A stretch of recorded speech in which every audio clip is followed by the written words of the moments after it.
Hi everyone, I'm Norman Huynh, Music Director of your Bozeman Symphony Orchestra. I'm so excited because I'm here with our guest artist, Will Hagen, who we had at our Ranch Around series this last summer. And we're so excited to have Will back so soon. Will, how many times have you been to the Bozeman? Is this your second time? This is just my second time. It was Ranch Around and this. Nice, yeah. Nice. So to give our audience a little bit of background and context, would you mind just telling us a little bit about how you came to find music, how you chose the violin, or how music found you? I don't come from a family of professional musicians.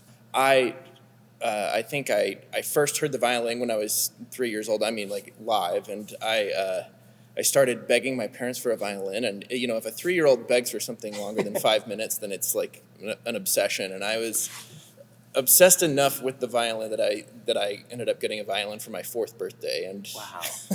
I've always really loved it. And as a kid, I wanted to, I was really interested in sports. Mm-hmm.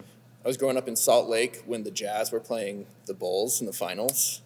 My dad is pushing 5'9", and my mom's about 5'3", and so I thought, Karl Malone's my favorite player. I think I'll probably hit 6'9" and be a power forward for the Utah Jazz. That was one of my career aspirations. And then I heard Itzhak Perlman play, and I went, wow, I'm going to be a concert violinist too. Nice. The Utah Symphony has this great program called Salute to Youth, and I won a spot on that when I was just a little kid. So I had just turned 9 and got to play with the Utah Symphony, and so I played a movement of a Vivaldi concerto, and I think that experience really showed me that I could do it. That it was, it wasn't just level. A pipe dream. Yeah. Nice.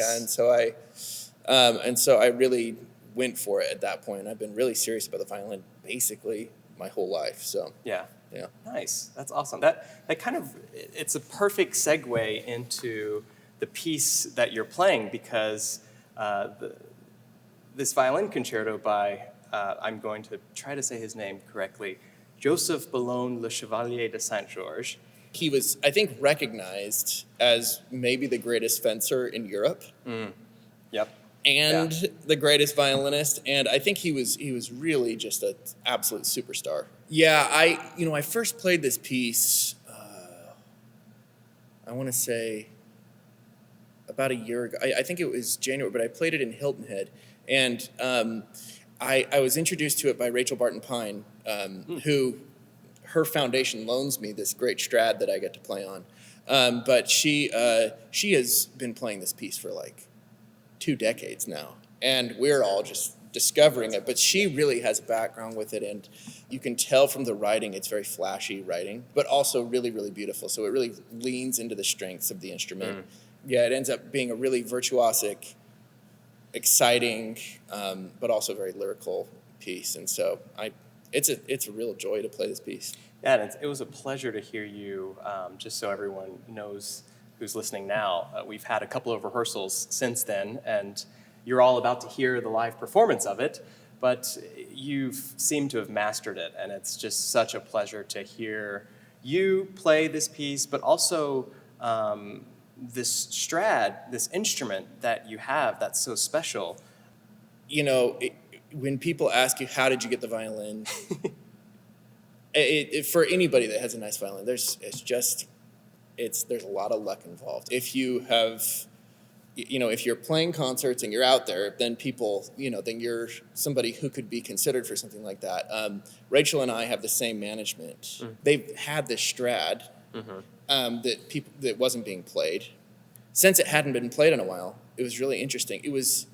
I played the violin. The E, A, and D were unbelievable. Mm-hmm. I'm really not exaggerating when it was unplayably bad on the G string. But then you take it in for an adjustment, and voila, there's the violin. Wow. And it turns out, and I was kind of hoping, I was thinking, well, I hope that's not going to be a permanent thing, that it's not going to be a 3-stringed violin with, a kind of G string that I have to avoid.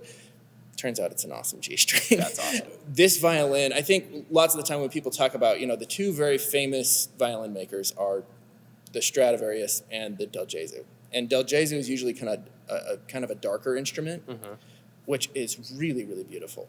Really, really beautiful, kind of a huskier tone, a viola, kind of, it sounds like, it's a violin, obviously, but it's almost like a deeper instrument.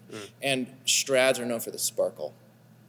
And I think that this violin has a little bit of both. This is really an unbelievable violin. I'm overwhelmingly grateful to play on it, but especially for this piece, which is just such a sparkling piece. This violin is helping me out a lot. It's such it pops. And when you're playing this kind of, this exciting virtuosic stuff, it just makes it, I don't know, the sound matches the piece, I think. And this is a piece that I think almost needs no introduction. It's just fun. It's so accessible. It's really accessible, really, really fun.